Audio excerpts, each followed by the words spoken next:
Magandang araw po sa inyong lahat. Lalong-lalo na po sa mga giliw ninyong tagapakinig at taga-suporta sa inyong YouTube channel. Ang kwentong aking ibabahagi ay nangyari taong 1990. Madalas po akong nakikinig sa mga kwentong itinatampok po ninyo sa inyong YouTube channel.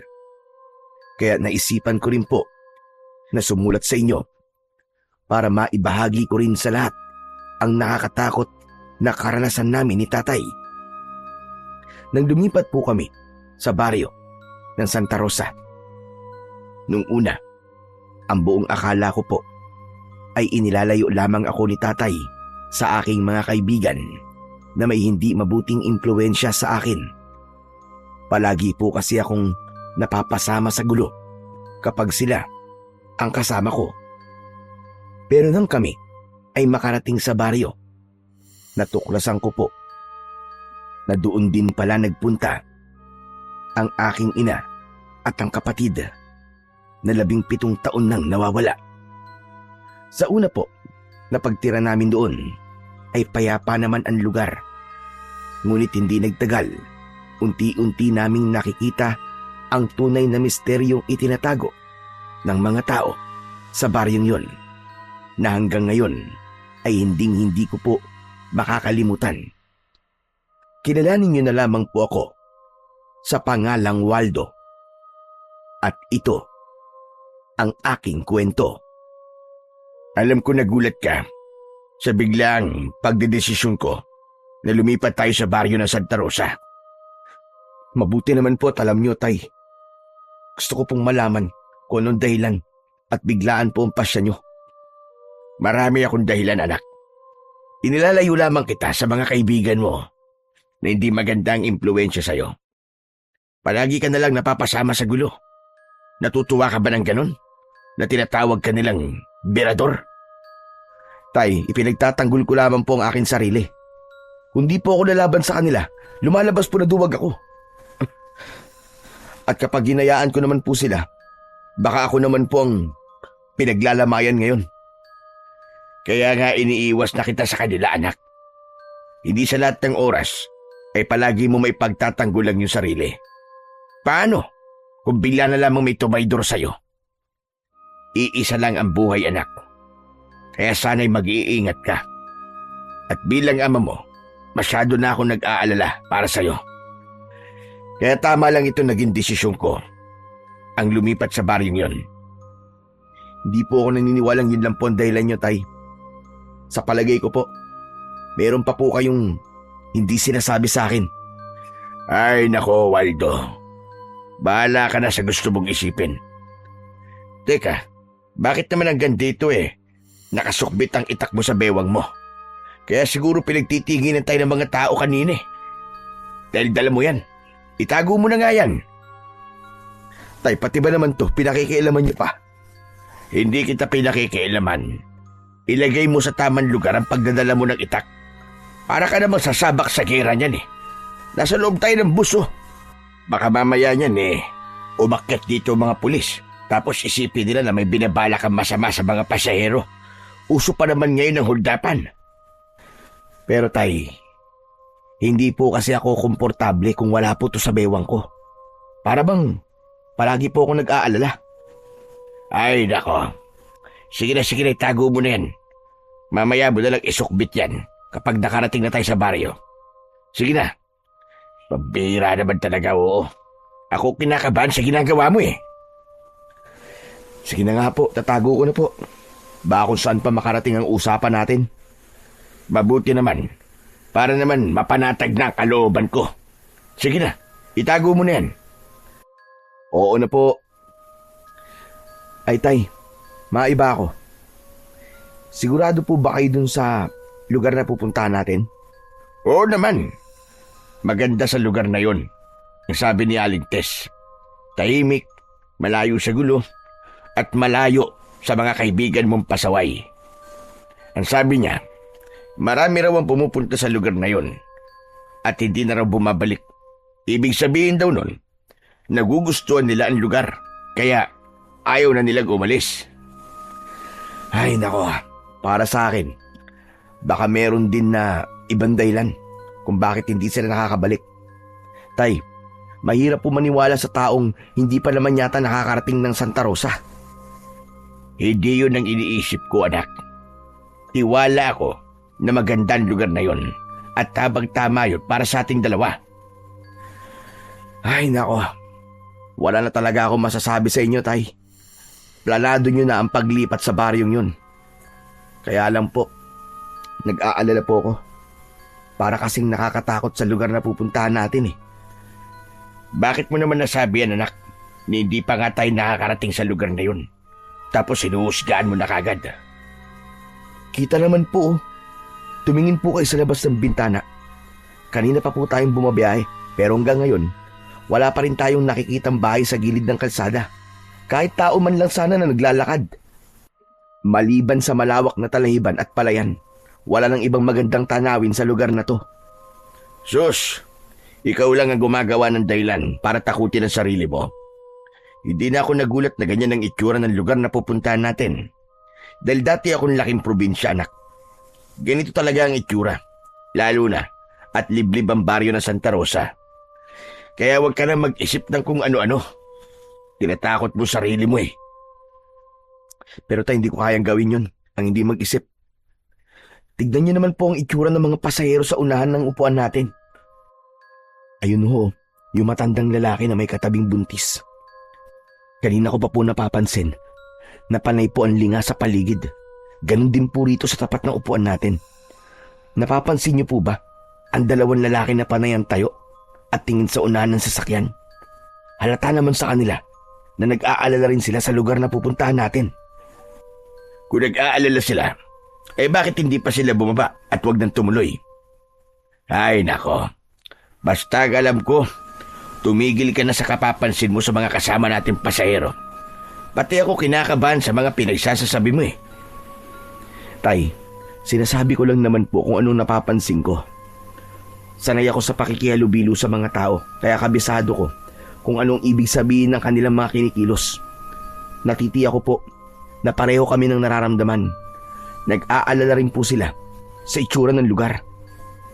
Kahit na ano pa ang itsura ng lugar na pupuntahan natin, hindi na magbabago ang desisyon ko, anak. Doon na tayo titira at huwag ka nang kumontra. Tay, magsabi nga po kayo sa akin ng totoo. Ano po ba talaga ang totoong dahilan? At gustong-gusto niyong lumipat tayo sa baryong yon. Gusto kong hanapin ang iyong ina at ang iyong kapatid. Ano po? Pambihira. Sinasabi ko na nga ba't meron kayong ibang dahilan eh? Bakit po natin nahanapin si nanay? Hindi po ba't iniwan niya tayo? Niloko po niya tayo. Ang sabi niya bibisita lang siya sa kanyang mga magulang. Pero anong ginawa niya? Hindi na siya bumalik. Hindi mo ako naiintindihan, anak. Kahit 17 taon nang nakakalipas, ay umaasa pa rin akong muli ko siyang makikita. Mabubuo pa ang pamilya natin. Pero tay, iniwan niya po tayo. Wala na tayong naging balita mula sa kanya. Kaya imposibleng mabuo pa po ang pamilya natin. Kung nalaman ko po kagad ang totoo niyong dahilan, mas lalo akong hindi sasama sa inyo eh. Hindi po ako makakapayag sa gusto niyong mangyari. Tay, bumalik na po tayo. Huwag na po nating hanapin si nanay. Tumahimik ka nga. Nanay mo pa rin si Marisa at kasama niya ang kapatid mo.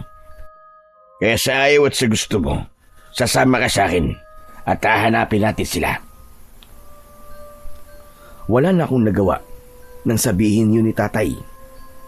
At pagkatapos ay ibinaling niya ang kanyang paningin sa labas ng bintana. Indikasyong ayaw niya ng pag-usapan ang tungkol kay nanay at sa paglipat namin sa baryo. Habang nasa loob kami ng sasakyan, ay hindi ko maiwasan ang hindi suriin ang lugar na aming dinadaanan.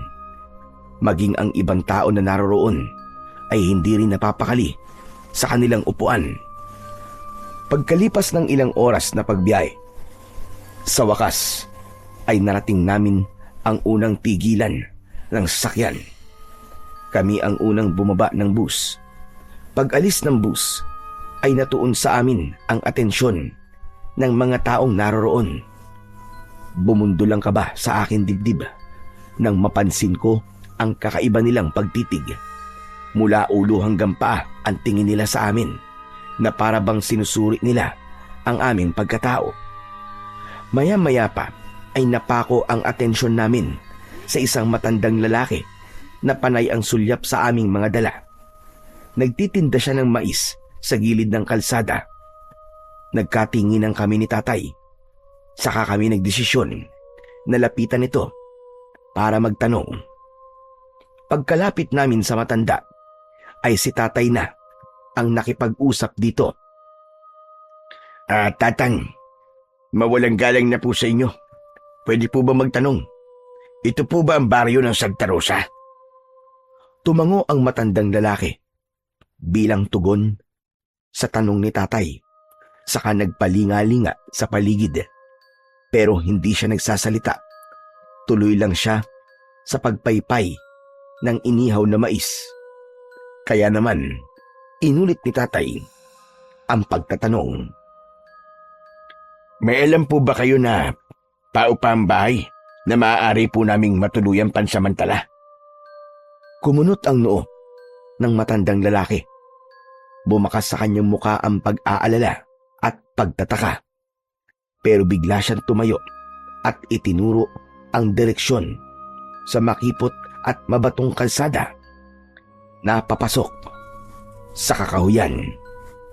Marami pong salamat, tatang. Sige po, tutuloy na po kami. Halika na, anak. Nilingon ako ni tatay dahil hindi ako kumibo ng mga oras na yun. Gusto kong makita kung bakit parang kakaiba ang mga taong naroroon. Pakiramdam ko hindi na ako humihinga dahil sa labis na pag-aalala. Anak, tara na. Malayo pa lalakarin natin dahil sa tingin ko, itong lugar na to ang pinakabukana lang ng baryo ng Santa Rosa. Kaya naman, inayos ko ang aking dalang backpack. Pagkalayo namin sa mga tao, saka ko naman inilabas ang aking itak. Isinukso ko yun sa aking bewang at itinago sa ilalim ng aking damit. Pagkatapos nun, ay nagsimula na kaming maglakad ni tatay. Habang tinatahak namin ang daan, ay mas lalo akong nakaramdam ng pagkailang. Para bang may mga mata pa rin na nakatingin sa amin kahit wala naman akong nakikitang ibang tao sa lugar na yon. Tay, alam nyo, parang may mali sa baryong to. Hindi po ba kayo nag-aalala? Paano naman ako mag-aalala? Wala naman tayong ginagawang masama. Hindi tayang ibig ko pong sabihin. Ang lugar na to, tay. Para bang may mali. Tignan niyo po ang gilid ng kalsada. Malalalim ang bangin. Wala akong makitang mga bahay na nakatayo at masyado pong tahimik. Hindi po ba't parang nakapagtataka? Walang nakapagtataka sa ganun, anak. At isa pa, ito nga ang gusto ko eh. Malayo sa kaguluhan, tahimik ang paligid, at kahit papano, mapapanatag na ang loob ko na mailalayo na kita sa mga kaibigan mo. Pero tay, hindi po ako mapapanatag sa lugar na to. Huwag ka na nga mag-isip ng kung ano-ano, anak. Wala ka na rin naman magagawa eh. Nandito na tayo. Bilisan mo na lang ang paglalakad para makahanap na tayo ng bahay. Sa palagay niyo po ba, tay? Tama po ang daan na to. Nagsasabi po kaya ng tamang direksyon ng matandang lalaki kanina? Oo naman. Kaya nga sa matandang lalaki ako nagtanong eh, para hindi tayo lokohin sa direksyong ituturo niya sa atin. Nakaayan na oh. May nakasulat sa arko. Ito na nga ang baryo ng Santa Rosa. Dahil nakita ko rin ang nakasulat sa arko, hindi na ako nagtanong. Ipinagpatuloy na lamang namin ang paglalakad papasok sa lugar na yon. At sa loob nun, tumambad sa aming paningin ang mga bahay na gawa sa kugon at kawayan. Malalayo ang distansya ng mga bahay sa bawat isa. At ang mga tao, abala sila sa kanilang mga gawain. Nang makita nila kami, pumasok sila sa kanilang bahay at pinagsarahan kami ng mga bintana at pintuan. Hala, tay! Bakit po sila nagtatago? Siguro, hindi sila sanay na may dayo sa kanilang lugar. Ganun lang yun. Ay nako, hindi ko na po alam kung ano pa ang iisipin ko sa lugar na to eh. Isa pa, napansin ko po na malalaki ang katawan ng mga lalaki rito. Para bang hindi sila gagawa ng maganda, tay. Sus, lahat na lang pinapansin mo. Ano naman kung malaki ang katawan? Ay, ewan ko sa'yo, anak. Iba talaga ang mga lalaki sa probinsya, yan ang tatandaan mo. Sanay sila sa mabibigat na trabaho at sa trabahong bukid. Kaya huwag mo silang husgahan ng masama. Sa pagpapatuloy namin sa paglalakad, hindi sinasadyang may nadaanan kami na sugatan na unggoy. Nanginginig ang kanyang katawan at nanghihingi sa amin ng pagkain. Mabuti na lang at may dala akong tinapay na binili ko bago kami sumakay ng bus. Yun ang ibinigay ko sa unggoy na agad naman na umalis sa aming harapan. Sinundan namin ang unggoy, ngunit nawala siya sa madilim na bahagi ng kakahuyan. Kawawa naman po ang unggoy na yun, tay. Parang dadalhin pa niya sa kanyang pamilya ang pagkain na ibinigay ko sa kanya. Tama ka, anak. Siguradong may pamilya siyang hahatiran ng pagkain. Mabuti na lang at may dala kang tinapay. Anak, tama yan ha. Panatilihin mo maging mabuting tao sa mga hayop. Dahil baka dumating ang araw, sila pa pala ang magliligtas sa'yo kapag nalagay ka sa kapahamakan. Hindi po ba't yun naman po talaga ang kinagistang kong paalala mula sa inyo, tay? Ang maging mabuti sa mga hayop. Teka, tay, tignan niyo po. Ayun o, sa gawing yun. Sinundan ng tingin ni tatay ang direksyong itinuturo ko. Tumambad sa aming paningin ang maraming abandonadong sasakyan sa ibaba ng bangin. Aba, bakit naman maraming sasakyan dyan? Sayang naman, nakaimbak lang. Teka, sino kaya ang nagtapon ng mga sasakyan sa lugar na yan? Tay, lapitan po kaya natin para malaman po natin kung ano dahilan at itinapon ng mga sasakyan dyan. Mabuti pa nga, mukha kasing bago pa ang iba eh. Halika na. Bumaba kami ni tatay sa may hindi naman kalaliman na bangin para tignan ang iba't ibang klase ng mga sasakyan. Pagsapit namin sa kinaroroonan ng mga sasakyan, pinagmasdan namin yung mabuti. Ay, grabe. Sobrang daming sasakyan dito. Pero puro luma at sira na. Kaya siguro itinapon na lang dito. Sa tingin ko, nadisgrasya ang mga sasakyang ito, anak. Pero ang isang ito, mukhang bago pa. May bayad pa ng dugo sa mga upuan. Kawawa naman ang mga sakay ng sasakyang to, tay.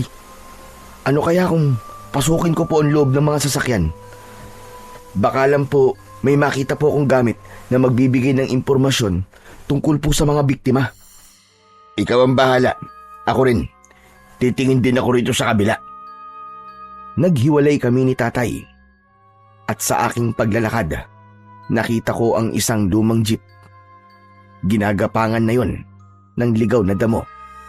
Kaya pinasok ko yun at sinuri ang loob. Akma na sanang hahakbang ako ng paa nang mapansin ko ang isang lumang pambatang medyas sa sahig.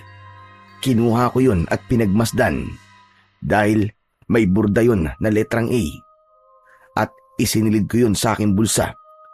Bukod sa medyas ay wala na akong ibang nakita kaya naisipan ko na rin na bumaba ng sasakyan.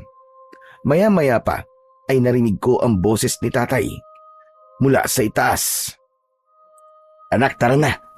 Wala lamang kakaiba sa lugar na yan, maliban sa mga sasakyan. Kaya umalis na tayo. Baka abutan pa tayo ng dilim sa daan eh. Mahirap na. Sige po, tay. Susunod na po ako sa inyo. Muli kong sinulyapan ang lumang jeep bago ako umakyat sa itaas kung saan ay naghihintay na sa akin si tatay. Nang makalapit ako sa kinaroroonan niya, ay tahimik na kaming naglakad.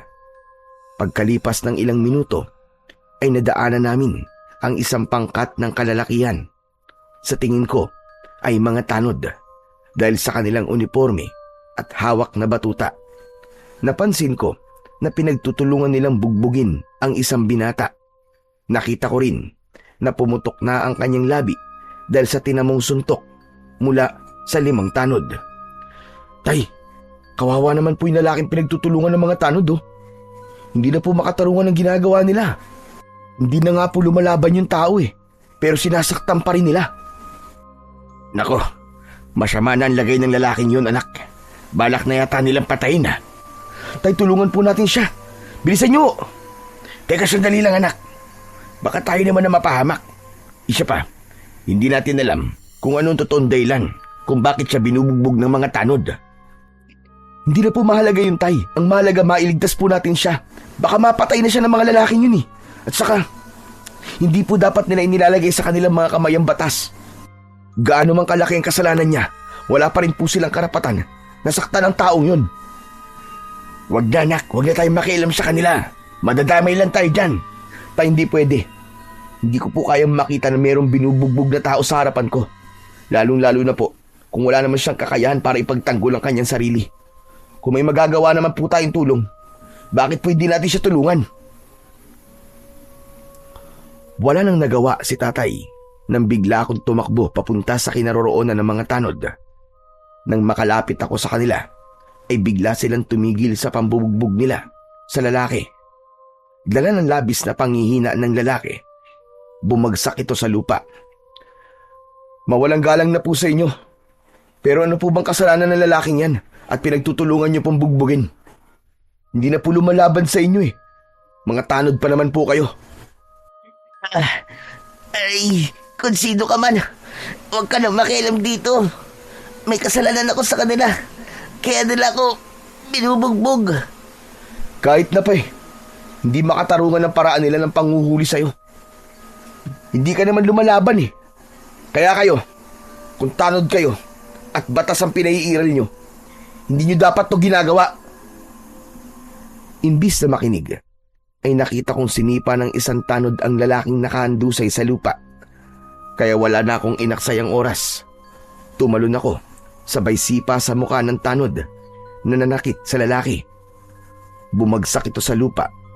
Hindi naman yun nagustuhan ng kanyang mga kasama. Kaya sabay-sabay silang sumugod sa akin. Umatake sila sa akin gamit ang kanilang batuta. Pero nagawa ko yung maiwasan at gumanti ng sipa sa kanila. Katulong ko si tatay na hinarap naman ang isang matabang lalaki. Dahil 4 ang kalaban ko, hinugot ko na ang aking itak. Alam kong malalagay rin ako sa alanganin at wala silang balak na buhayin ako. Kaya naman, humanda ako sa kanilang pagsugod. Nang umatake sila sa akin ng palo ng batuta, mabilis ko yung iniwasan, saka gumanti sa kanila ng isang hataw sa pamamagitan ng pinalapad kong itak. Hindi ko sila tinuluyan na sugatan, ngunit sapat na ang pagpalo ko ng talim sa kanila upang maramdaman nila ang sakit. Bumagsak sila sa lupa at nawalan ng malay. Saka ko nilapitan ang lalaki na dahan-dahang tumayo. Ayos ka lang ba? Maraming salamat sa pagtulong niyo sa akin. Nakita ko na hindi ito makatayo ng tuwid. Pinunasan niya rin ng kamay niya ang umagos na dugo mula sa kanyang pumutok na labi. Pagkatapos ay pinagmasdang kaming dalawa ni tatay. Akala ko katapusan ko na. Mabuti na lang at napabagsak niyo sila. Nakahanap din sila ng katapat. Ay, siya nga pala. Ako nga pala si Estong. Ako naman si Waldo. At siya naman ang tatay ko, si Mang Ronald. Ganun ba? Maraming salamat ulit sa inyong mag-ama. Utang ko sa inyo ang aking buhay. Teka, mukhang bago lang kayo rito Dayo lang ba kayo rito? Oo, Estong. Pero balak na naming tumira dito. Saan nyo mabalak pumunta ngayon? Ang totoo niya na Estong hindi pa namin alam kung saan talaga kami pupunta. Ang balak sana namin ni tatay maghanap ng bahay na mauupahan na pansamantala naming matutuluyan habang wala pa kaming nahahanap na lupa na pagtitirikan ng aming tahanan. Baka naman matulungan mo kami, Estong. Hindi namin kabisado ang lugar na to, kaya nahihirapan kami. Teka, bakit naman po sa dinami-dami ng baryo na lilipatan nyo, dito pa sa Santa Rosa, ang naisip nyo? Bakit, Estong? May problema ba sa baryong to? Basta, magulo ang lugar na to. At hindi kayo ligtas sa lugar na to. Hindi kayo dapat dito nagpunta. Hindi ko naiintindihan kung anong ibig mo sabihin, Estong. Pero nandito na kami. Kailangan na namin tumuloy. Ang mabuti pa kaya tulungan mo na lang kami maghanap ng bahay. Kayo po ang bahala, Mang Ronald. Basta, hindi po ako nagkulang ng pagpapaalala sa inyo ha. Pero dahil iniligtas niyo po ako, sasamahan ko po kayo. Sa totoo lang, Estong. Kaya kami nandito, dahil may hinahanap kami mga tao. Pero hindi na muna yun ang mahalaga. Kailangan na muna namin na matutuluyan ng aking anak. Sige po, total naman po mahalaga ang sadya nyo sa lugar na to. Sasamahan ko po kayo. Tara na po, sumama po kayo sa akin. Ihatid ko po kayo sa bahay ni Mang Badong. Po may-ari ng bahay na uupahan at siya rin po ang sekretaryo ng barangay. Sa kanya rin po kayo magpapalista ng pangalan nyo para sa ID kung dito nyo na po balak na tumira. Teka. Bakit kailangan pa naming kumuha ng ID? Yun po kasi ang patakaran sa baryong to. Para na rin po sa kaligtasan nyo. Hindi ko pinansin ang sinabing yun ni Estong. Sumama na kami sa kanya. Ipinagpatuloy namin ang paglalakad. Pagkalipas ng ilang minuto, narating namin ang lugar na sinasabi ni Estong. Merong 5 bahay na nakatayo sa gilid ng kalsada. Itinuro ni Estong ang isang malaking bahay sa gitna. Gawa yun sa kawayan at anahaw. Yan po ang bahay na paupahan po ni Mang Badong. Yan na lamang po ang bakante. Sa tingin ko po, pwede na po yan sa inyong mag-ama. Maraming salamat sa iyo, Estong. Sige na po, pumasok na po kayo sa loob.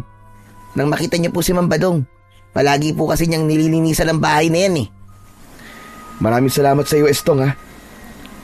Wala nga naman yun. Ay siya, sige po. Kailangan ko na pong umuwi para magamot ko na po yung sugat ko. Sigurado ka ba na kaya mong umuwi ng mag-isa? Opo, Mang Ronald. Mag-iingat na lang po kayo ni Waldo. Pasensya na rin po kung pati po kayo nadamay po sa problema ko. Sige po, tutuloy na po ako. Ilang sandali pa ay iniwan na kami ni Estong. Saka namin binalingan ng tingin ang itsura ng bahay. Nanatili kaming nakatayo sa labas ng bakuran. Mana sanang magtatao po pa kami sa taong nagbabantay ron nang bigla naming narinig ang boses ng isang lalaki mula sa loob ng bakuran. Binuksan niya ang tarangkahan at sumilip ang isang lalaking balbas sarado. Sino kayo? Anong kailangan nyo? Bakit nasa tapat kayo ng aking bakuran? Magandang araw ho. Kayo po ba si Mang Badong? Yung may-ari po nitong bahay na pinapaupahan? Oo, ako nga. Bakit mo na itanong? Dito po kasi kami itinuro ni Estong. Si Estong? Opo, siya nga po. Teka. Bakit nga ba kayo dinala rito ni Estong? Kailangan kasi namin ng anak ko ng bahay na matutuluyan. Balak kasi namin na dito tumira sa baryo nyo. Kapag nakahanap na kami ng bahay na permanente naming matitiran, lilipat kagad kami. Wala namang masama kahit tumagal pa kayo sa bahay ko. Mahalaga naman ang bayad. Mabuti naman ang baryo namin ang napili niyong lipatan. Maganda sa lugar namin. Tahimik at malayo sa gulo. Isa pa, matagal nang bakante ang bahay na to. Kaya kahit hindi kayo nagmamadali sa paghanap ng inyong matitiran, ayos lang. Mabuti naman pala kung ganun. Halina kayo sa loob, pumasok na kayo. Naku pagpapasensyaan nyo na kung hindi kagandahan ng bahay ko. Pero sigurado, na magiging komportable naman ang pagtira nyo rito. Maiba nga pala ako ng usapan. Napansin ko na para bang hindi kayo pamilyar sa akin. Mukhang dayo lamang kayo sa lugar namin at nanggaling pa kayo sa malayong lugar. Tama ka, Badong. Gusto ko kasing tumira sa baryo na tahimik at malayo sa gulo. Nako, ang Santa Rosa ang sagot sa lugar na gusto mo. Pero bago yon, kailangan niyo muna magparehistro sa akin sa barangay at kumuha ng ID para naman masabing opisyal na kayong residente ng aming baryo. Teka, sino nga ba kayo ulit? Ronald na lang ang itawag mo sa akin. At siya naman ang aking anak na si Waldo. O sige, tutal naman at nagkakaintindihan na tayo. Ayos na ba sa inyo ang itsura ng bahay? Oo, Badong. Maganda naman ang lugar. Kung ganun, bukas mo na lang ako bayaran sa upa ng bahay.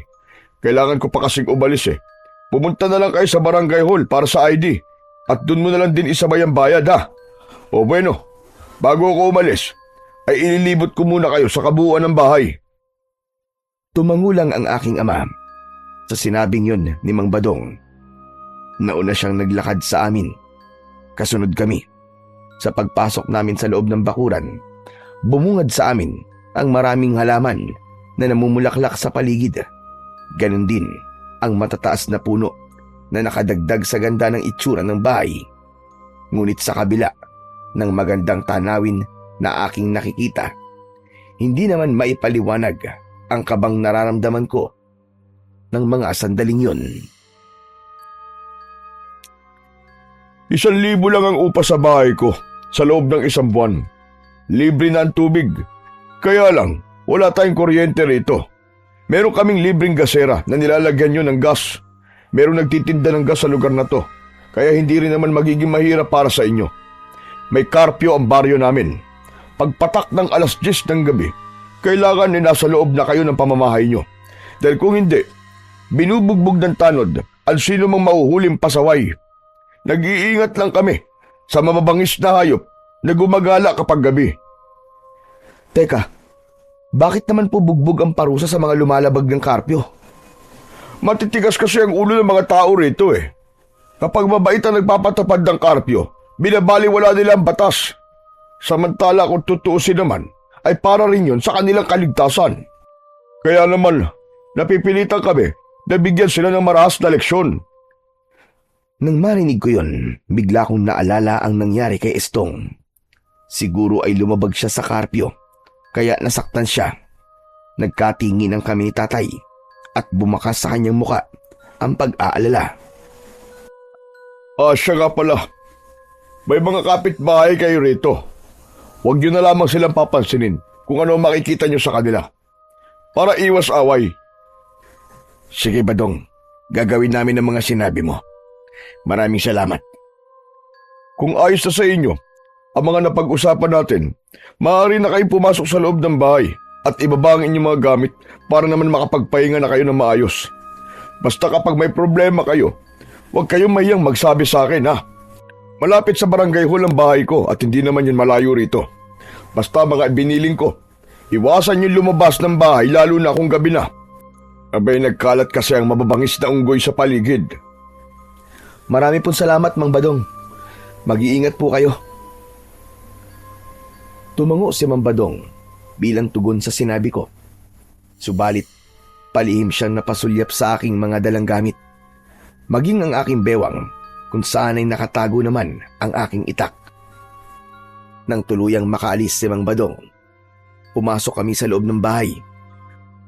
Malinis ang bahay. Walang ibang gamit maliban sa gasera at kaldero.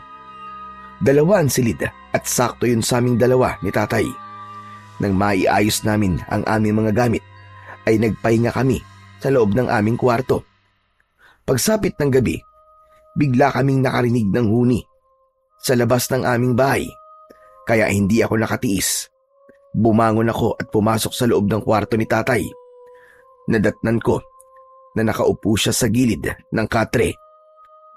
Ay, naririnig niyo rin po ba ang huni ng hayop sa labas? Oo naman, kanina pa. Parang baboy na gumagala. sa loob ng bakuran natin. Tay, tignan po natin. Parang sinisira po niya ang mga tanim eh. Lumabas kami ng bahay para tignan kung baboy nga ba ang aming naririnig. Nanlaki ang aming mga mata nang tumambad sa aming paningin ang halos kasing laki ng tao na baboy ramo. Mataba yun at abala sa pagdudukal ng lupa gamit ang ungos. Panay din ang kanyang huni at napapansin ko para bang ordinaryong eksena lang yun sa mga taong nakatira sa lugar na yon dahil nakita ko silang pinapanood ang ginagawa ng baboy ramo. Pero agad din silang pumasok sa loob ng kanilang bahay. Mukhang sanay na ang mga tao sa baboy ramo na yan ha. Wala naman po nabanggit si Mang Badong tungkol po sa baboy ramo, tay. Wala namang kakaiba sa hayop na yan, anak. Kaya siguro, hindi niya na binanggit. Baka mamaya lang umalis na rin yan dyan. Kung sa bagay naman po, mukhang mabait naman po ang baboy ramo at sanay sa mga tao. Hala, sige na, pumasok na tayo sa loob ng bahay at matulog. Gusto ko na magpahinga. Pumasok kami sa loob ng bahay at hinayaan ng baboy ramo sa labas. Nagtungo kami sa aming mga kwarto. Pagkatapos ay nahiga at agad din na nakatulog. Kinabukasan ay maagang nagising si tatay. Ginising niya ako dahil kailangan naming kumuha ng ID sa barangay. Mabilis naman akong bumangon sa katre, naligo at nagpalit na rin ng damit. Nilakad lang namin ang kalsada papunta sa kinaroroonan ng barangay hall. Habang tinatahak namin ang daan, ay natanaw namin sa unahan ang mga taong nagkakagulo sa nakatigil na sasakyan. Napakunot ang aking noo dahil pamilyar sa akin ang bus. Nagmamadali kaming lumapit ni tatay at tumambad sa aming paningin ang maraming patay. Tay, hindi po ba't ito yung sinakyan nating bus kahapon? Hala, Diyos ko po, ito nga yun anak. Abay, ano kaya nangyari sa kanila? Mabagin langit. Lahat sila ay pinatay. Tay, brutal po silang pinatay. Sobra naman po sinapit nila. Tama ka anak. Wakwak ang kanilang tiyan at nawawalang kanilang mga mata at putol pa ang kanilang mga kamay. Parang nilapa ng mabangis na hayop. Bigla akong kinalibutan anak Muntik na tayo ron. Tama po kayo tay. Mabuti na lang at nauna tayong bumaba sa kanila. Kung nagkataon kasama po tayo sa mga bangkay na yan. Pero ang tanong, sino kaya ang pumatay sa kanila? Sinasabi ko na nga ba't kakaibang lugar na to tay? Dahil sa mga nangyari, mas lalo po akong hindi mapalagay ngayon. Parang ang hirap paniwalaan ng mga nangyari sa kanila anak. Baka sa kanilang mukha ang takot. Sa nila lang na pumatay sa kanila. Para silang nakakita ng isang mabangis na halimaw. Hindi halimaw ang pumatay sa mga yan. Isang mabangis na unggoy ang pumatay sa kanila. Palagi siyang gumagala sa gabi. Napatingin kami sa pinagmumulan ng boses. Nakita namin na nakatayo si Mambadong sa aming likuran. Nakatingin din siya sa mga patay na tao na isa-isang ibinababa sa sasakyan. Mambadong, paano po nangyari to? Sila po kasi yung mga nakasama namin sa biyahe kahapon. Sila ba? Naku, maswerte kayo. Nakaligtas kayo sa tiyak na kamatayan. Teka, akala ko ba sabi mo kahapon tahimik ang baryo nyo? Bakit may ganito? Yan nga ang isa sa mga dahilan ng kinatatakutan namin. Masasabi ko maganda ang aming baryo, pero palagi naman kaming ginagambala ng misteryosong pangyayari na kagaya ngayon. Ang ibig mong sabihin hindi lang ngayon nangyari to? Tama ka. Matagal lang sakit ng ulo namin lahat ang nangyayaring ito sa mga bus na pumapasok sa baryo namin. Kung meron kayo napansin at tambakan ng mga sasakyan sa gilid ng bangin, ay ganito rin ang nangyari sa mga sakay noon.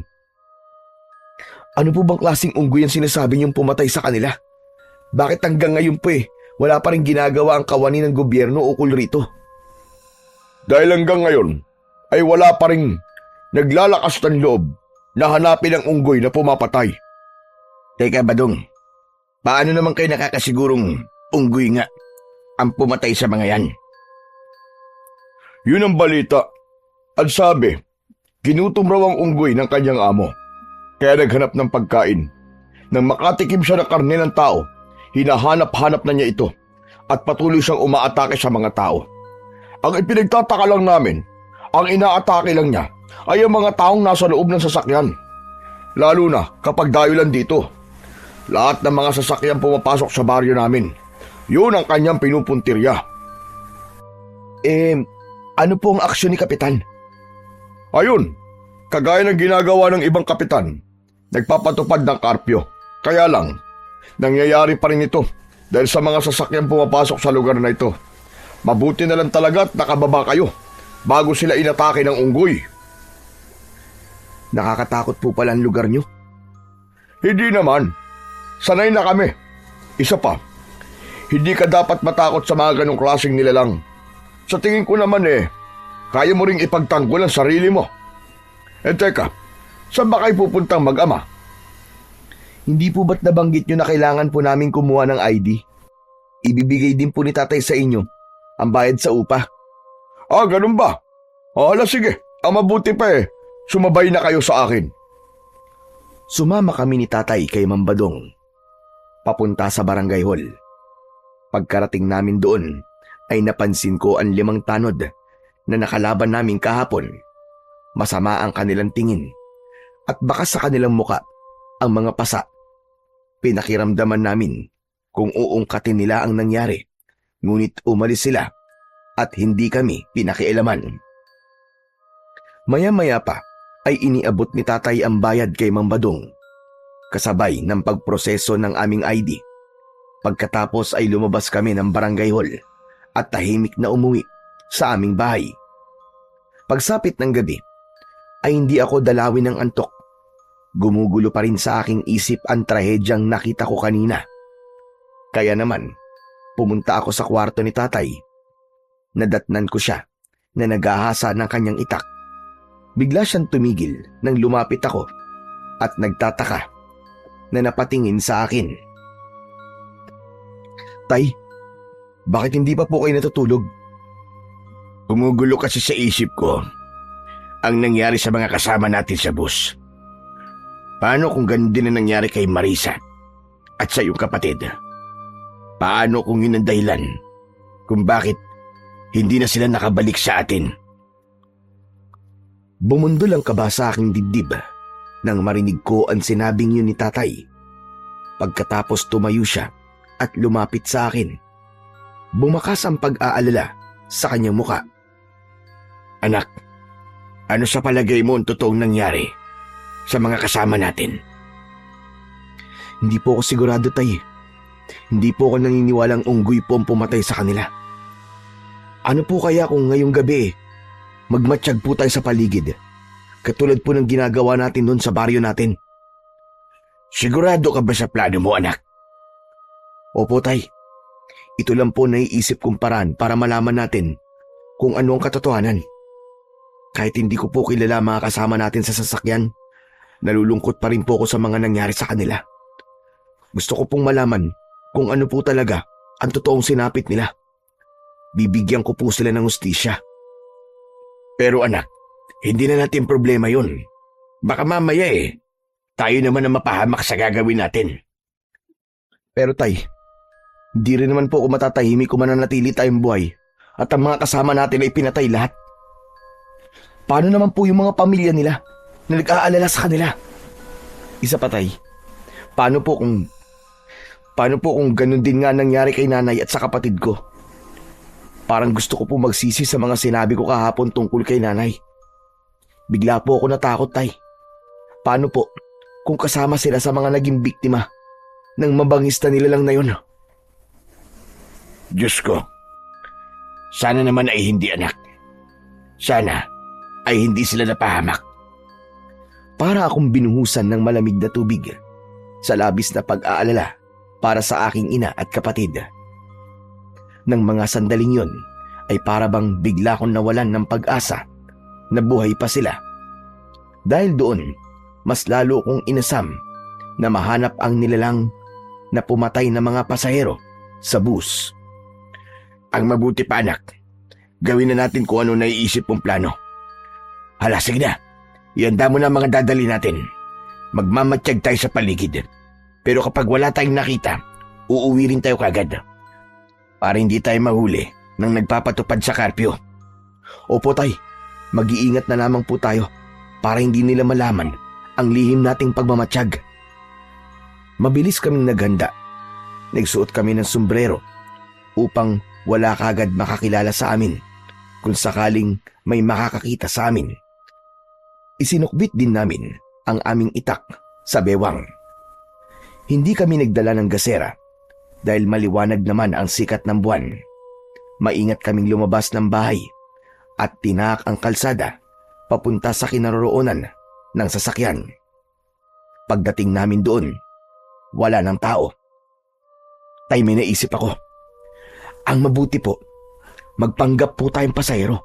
Malay niyo po, biglang bumalik ang nilalang na umatake sa kanila. Ang ibig mo sabihin ipapain natin ang sarili natin, ganun ba? Opo tay, ganun na nga. Baka gumana po naiisip kong plano. Sumang-ayon sa akin si tatay. Umakyat kami sa bus at naupo sa unahan ng sasakyan upang madali kaming makita. Pagkatapos ay nakiramdam kami sa paligid. Anak, sigurado ka ba? Nagagana ang plano mong ito. Baka may makakita pa sa atin dito. Isipin nila na tayo ang pumatay sa mga pasahero sa bus. Tay, magtiwala po kayo sa akin. Dati ko na po itong ginagawa kapag may gusto po akong hulihin. Isa pa, naniniwala po ako na kung ang mga pinapatay ng nilalang ay ang mga taong nasa loob ng bus, maaaring makahanap po kagad tayo ng katibayan kung anong klaseng nilalang ang pumatay sa kanila. Kung sa bagay, may punto ka naman anak. Matagal kaming naghintay roon, subalit wala kaming napansin na kakaibang kilos sa paligid. Pagkalipas ng halos 20 minuto, narinig namin ang ugong ng isang baboy ramo. Nagkatinginan kami ni tatay at napatingin sa labas ng sasakyan. Tumambad sa aming paningin ang baboy damo na abala sa pagdudukal ng lupa. Yun din ang baboy damo na nakita namin sa loob ng aming bakuran kagabi. Matagal namin siyang pinagmasdan. Pambihira naman baboy damo na yan, tay. Kung saan-saan po siya nakakarating. Tuwing gabi ko lamang siya nakikitang kumakain at nagdudukal ng lupa. Sadyang ganyan naman ang baboy ramo, anak. Tsaka, wala namang kakaiba sa baboy ramo na yan. Mabuti ngayon at baka yan pa maging dahilan para magpakita sa atin ng unggoy. Tay, baka naman po hindi unggoy ang pumatay sa mga pasahero. Baka naman po ang baboy ramo na yan.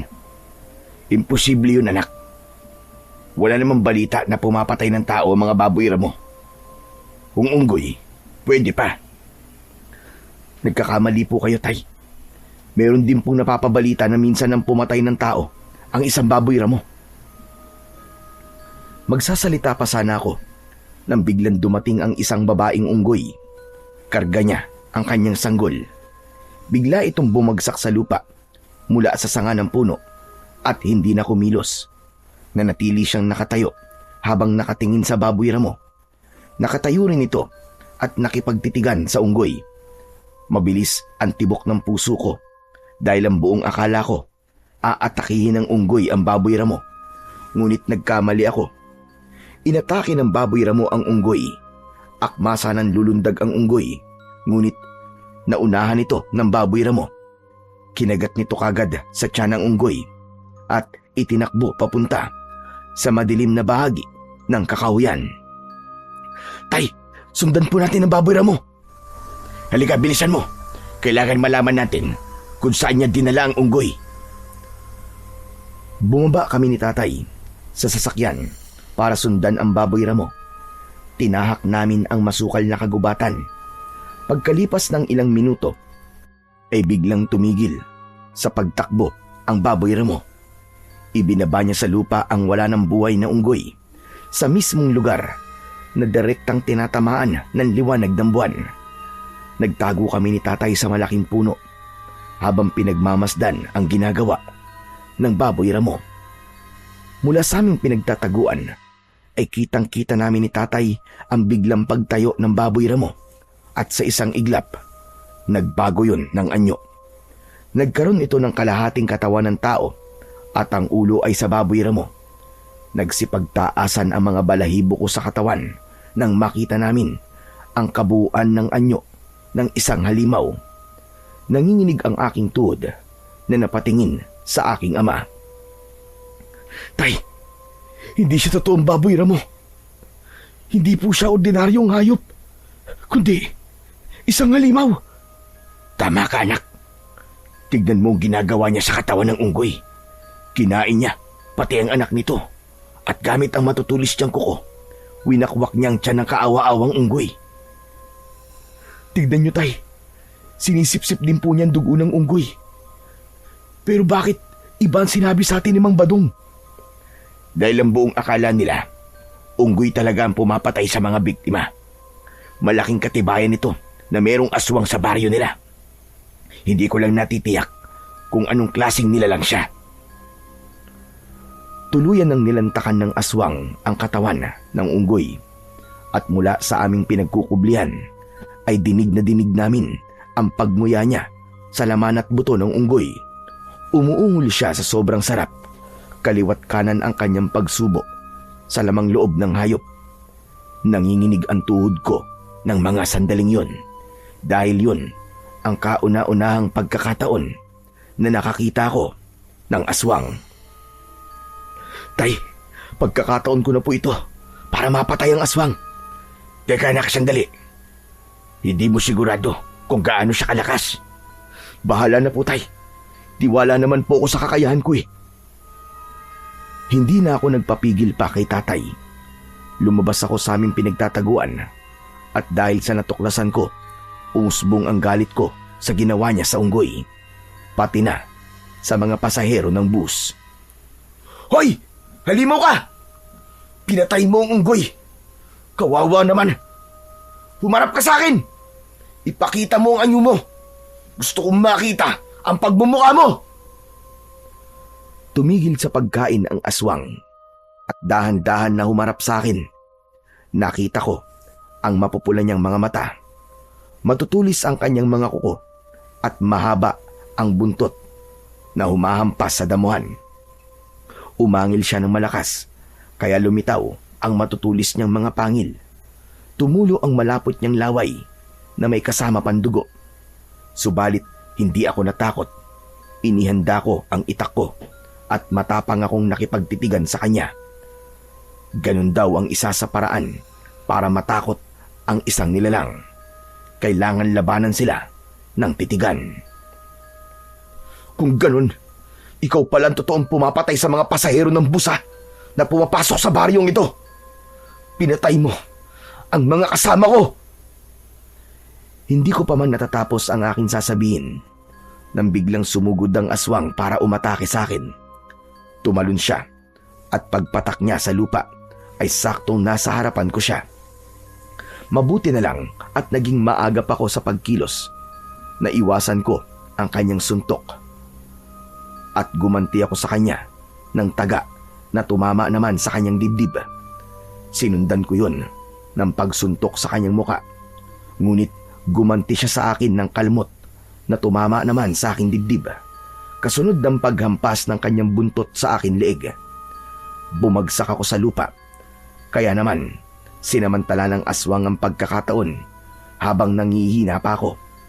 Niluhuran niya ako sa tiyan at paulit-ulit niya akong sinuntok sa muka.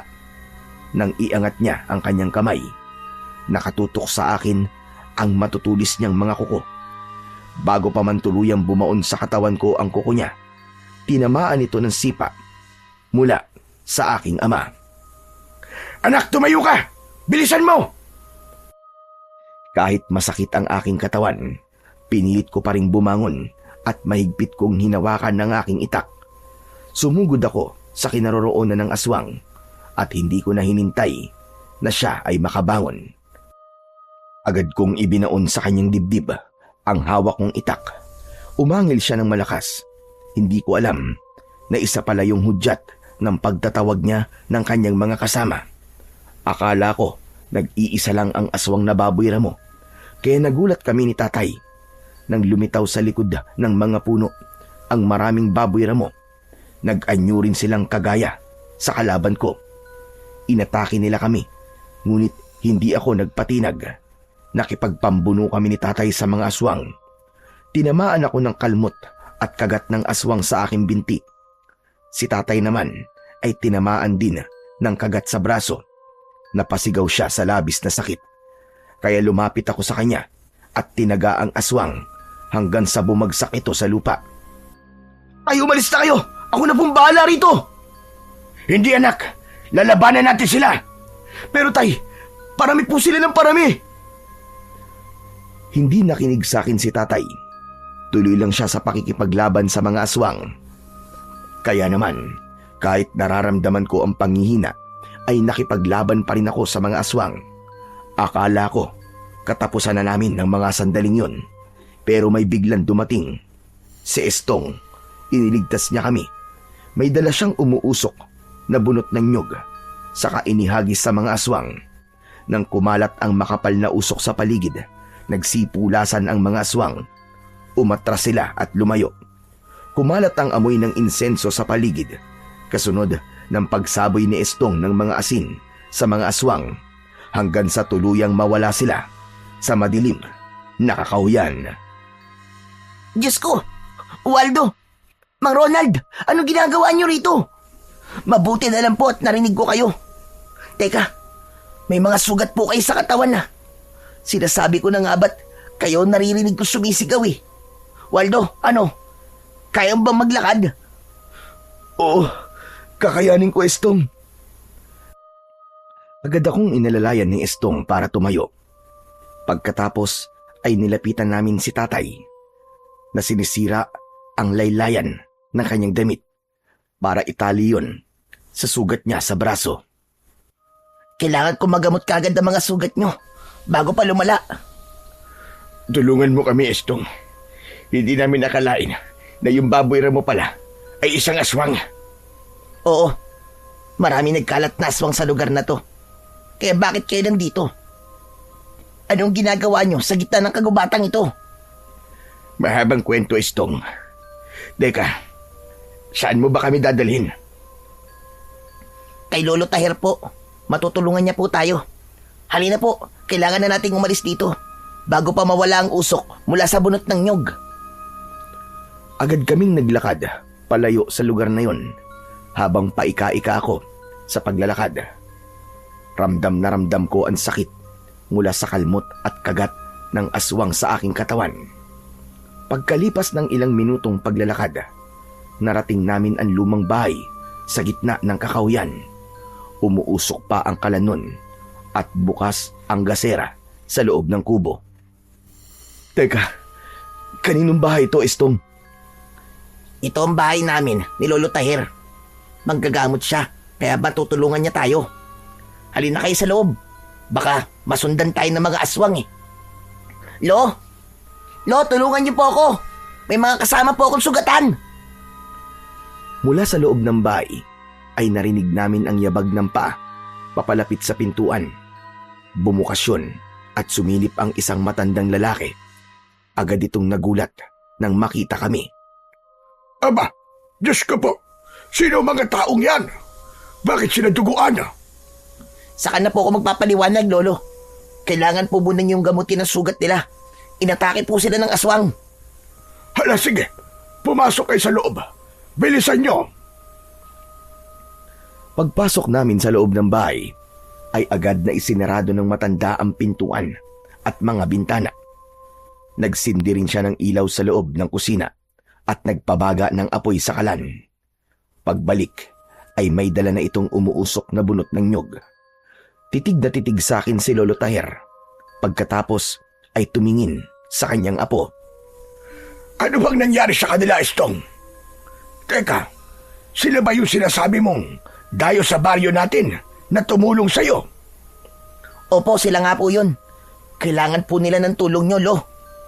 Abay sige, maluwag sa dibdib ko na tulungan sila.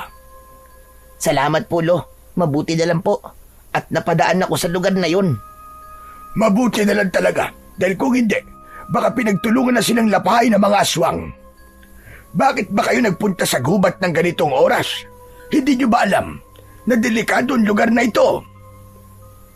Hindi po namin akalain na may aswang po sa baryo nyo eh. Bakit nga kayo nasa gubat? Ano bang ginawa nyo ron? Kasi po, yung kasamahan namin doon po sa bus, natagpuan po namin kanina na patay at wala na pong natira sa kanila. Sinabi po ni Mang Badong na mabangis daw po na unggoy ang gumawa nun sa kanila. Pero hindi po ako naniwala eh. Kaya inaya ko po si tatay na magmatsyag sa lugar na yon. Hindi naman po namin nakalain na yung baboy ramo pala ay isa pong aswang. Isang pagkakamali ang ginawa nyo. Hindi nyo dapat ginawa yun. Paano kung nakilala kayo ng mga aswang? Kung nagkataon na nakilala nila kayo, hindi nila kayo tatantanan at susundan nila kayo hanggang sa inyong tirahan. Pero hindi naman po namin alam na may aswang po sa lugar nyo, Tatay Tahir. Ngayong alam nyo na kung anong klaseng lugar ang baryong ito. Kaya nga nagtataka ko kung bakit dito kayo lumipat sa baryo ng Santa Rosa. Hindi nyo ba alam na kakaibang lugar na ito? Marami ang nawawalang tao sa lugar na ito. Dahil sa oras na makapasok sila sa baryong ito, ay hindi na sila nakakabalik pa. Naikwento na sa akin ni Estong kung sino kayo. Hala, sige na. Hubarin nyo na ang inyong mga damit at kailangan magamot kagad ang mga sugat ninyo. Tutulungan ko po kayo, Lolo Tahir. Ako na po magtatali ng tela sa kanilang sugat para hindi umakyat ang lason. Agad kaming sumunod sa utos ng maglolo. Ganon din si tatay. Mabilis ang kilos ng matanda na para bang sanay na sanay ito sa ganong gawain. Nagdikdik siya ng mga dahon at inilagay sa mga sugat namin. Pagkatapos ay pinatakan niya ng langis. Kitang-kita ko na kumulo ang langis sa sugat namin. Lolo Tahir, ano pong nangyayari? Bakit bigla pong kumulo ang langis? Sapagkat pinapatay ng langis at katas ng daon ng artemisa ang lason mula sa laway ng aswang. Kapag kumalat ang lason, mapaparalisa ang buong mong katawan. Pagkatapos ay mahahawa kayo ng aswang. At kaya naman kumukulo ang langis dahil sinisipsip nito ang lason. Kapag nawala na ang pagkulo, ibig sabihin, wala na ring lason sa sugat nyo at hindi nyo na mararamdaman ang sakit. Ano po bang klaseng aswang ang umatake sa amin, Lolo Tahir? Sila ang mga aswang naawok. Isang nilalang na mukhang baboy ramo. Mabangis silang nilalang dahil ultimo buto ng tao ay hindi nila pinapalampas at agad na kinakain. Paborito nila ang kamay ng tao. Kaya pala karamihan sa mga bangkay ng pasahero ay walang kamay. Bakit po hanggang ngayon ay malaya pa rin silang nakakapambiktima? Dahil mahirap silang kalaban. Mabagis, mabilis kumilos, at malinaw ang mga mata sa gabi. Mabuti na lang talaga at nakasuot kayo ng sombrero. Hindi nila kayo nakilala. Matagal na po ba kayong nakatira dito, Tatay Tahir? Oo naman. Matagal na kaming nakatira at nakakulong sa baryong ito. Ano pong ibig sabihin yung nakakulong kayo sa baryong ito? Nakulong kami rito. Matagal na kaming biyag ng mga aswang na awok. Wala sa amin ang nakakalabas ng buhay sa baryong ito. Pinatay nila ang pamilya ko at maging ang aking anak na matagal ko nang hindi nakikita. Pinatay nila sa loob mismo ng sinasakyan niyang jeep. Mabuti na lang at nailigtas ko ang aking apo na si Estong. Kung ganun po, wala na pong pamilya si Estong? Oo, tama ka. Ulila na siya. Ang baryo ng Santa Rosa ay pugad ng mga aswang na awok. Pinangangalagaan nila ang kanilang lahi sa pamamagitan ng pagpatay sa mga dayo na pumapasok sa lugar na ito. Marami rin silang mga biyag doon sa kanilang kuta. Diyos ko, kung ganun, patay na po ang lahat ng mga taong pumasok sa baryong ito. Ganun ho ba? Tila naramdaman ko ang pagdadalamhati sa boses ng aking ama nang sabihin yun. Biglang pumasok sa isip ko si nanay at ang kapatid ko. Marahil ay patay na rin sila. Dala ng galit ay napakuyom ang aking kamao. Maya-maya pa ay si Estong naman ang nagsalita.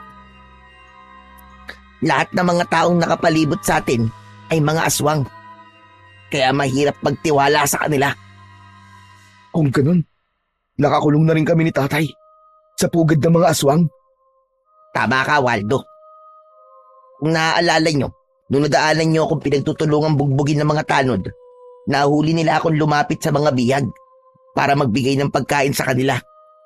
Lumabag ako sa karpyo, kaya yon, sinaktan nila ako at balak sanang patayin. Mabuti na lang at dumating kayo. Kung pinapatay nila ang mga dayo, bakit kami? Hindi nila kami pinatay. Dahil natalo nyo sila sa laban. Naghahanap sila ng tiyempo ngayon para patayin din kayo. Pero dahil nakakuha kayo ng ID, hindi nila muna kayo gagalawin. Kapag natuklasan nila na alam nyo ng tungkol sa kanila, sa kanila kayo papatayin. Sinasabi mo bang nagpapanggap kayong walang alam tungkol sa kanila para mabuhay kayo? Oo. Kaya nga, umaarte akong walang alam at inilapit ko pa kayo sa pinakapinuno ng aswang. Teka, sandali. Si Mang Badong ba ang tinutukoy mo, Estong? Opo, Mang Ronald. Siya po ang pinakapinuno ng mga aswang na awok. Sandali. Kung si Mambadong ang pinuno ng aswang, bakit wala pa rin kayong ginagawa? Humahanap lang kami ng tiyempo, Waldo. Kapag napasama kami sa biyag, hindi na kami makakahanap ng paraan para labanan ng mga aswang at itaka sa mga biyag. Ano pong ginagawa nila sa mga bihag? Unti-unti silang kakainin. Ginagawa silang reserbang pagkain. Sa oras na, wala na silang mahanap na unggoy na siya nilang pangunahing pagkain. Unti-unti ko na rin po naiintindihan ng nangyayari. Ibinibintang nila sa unggoy ang kanilang kasalanan para hindi sila paghinalaan. Tay, sinasabi ko na nga ba't may kakaiba sa lugar na to eh. Sobra pa sa inaasahan natin ang matutuklasan nating lihim sa baryong to. At dahil sa kakaibang lugar na to, anak, mas lalo akong magsusumikap na hanapin ang iyong kapatid at ang iyong ina. Kahit konti na lang ang pag-asa na natitira sa atin, umaasa pa rin ako na sana ay buhay pa sila at kasama lang sa mga bihag. Ako rin po, tay. Hahanapin ko po si nanay. Habang nag-uusap kami ni tatay, bigla namang nagsalita si Lolo Taher. Delikado ang lugar na ito para sa inyo. Hanggat maaari, kung kaya nyo magpanggap, gawin nyo. Magkunwari kayong walang alam sa tunay nilang pagkatao. Hindi rin nila dapat malaman na nakipag-usap kayo sa amin ni Estong. Dahil kung hindi, iisipin nila na bumubuo tayo ng plano para sila ay sugpuin. Naiintindihan po namin, Tatay Taher. Sige po, Lolo Taher. Gagawin po namin ang sinasabi nyo. At teka, sandali lang po. Hindi niyo po ba sinubukan tumakas man lang? Maraming beses na namin ginawa yun. Kaya lang, bantay sarado ang baryong ito. May mga kuta sa bawat labasan ng baryo. Kaya hanggang ngayon, nag-iisip pa rin ako ng paraan kung paano sila matatalo. Lalo pat ang nag-iisang sandata na makakatalo sa kanila ay binabantayan din ng maraming aswang na awok. Binabantayan na sandata? Ano pong ibig niyo sabihin, Lolo Taher? May sandata na tatalo sa kanila. Paano po yung makukuha? Gusto ko pong tumulong. Ililigtas ko po kayo kasama ang kanilang mga bihag. Nakahanda po akong sumugal para sa sandata.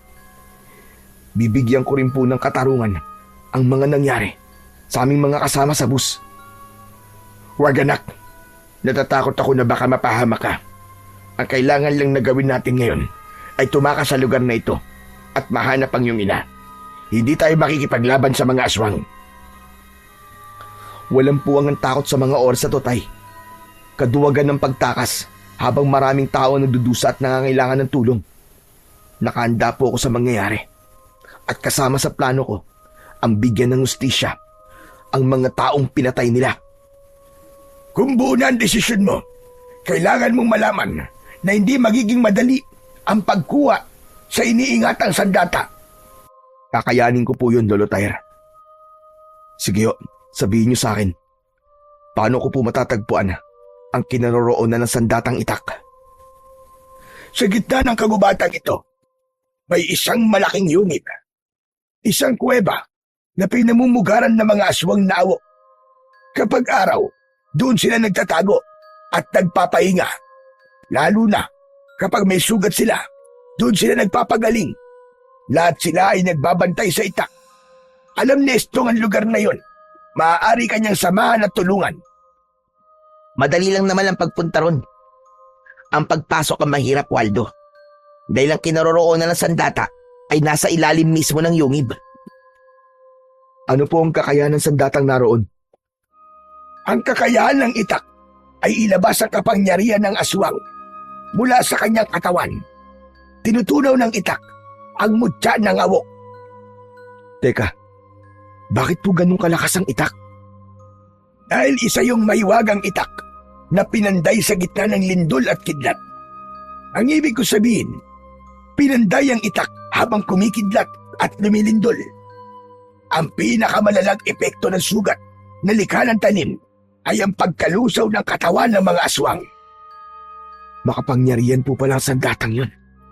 Kung ganun, kailangan ko po yung makuha. Sana nga, Waldo. Doon nakasalalay ang kaligtasan natin lahat para tuluyan ng maubos ang lahi ng mga aswang na awok sa baryong ito. Magtatagumpay po ako, Lolo Tyre. Sigurado po ako ron. Anak, huwag kang padalos-dalos ng desisyon. Kailangan pag-isipang mabuti ang pagpunta ron.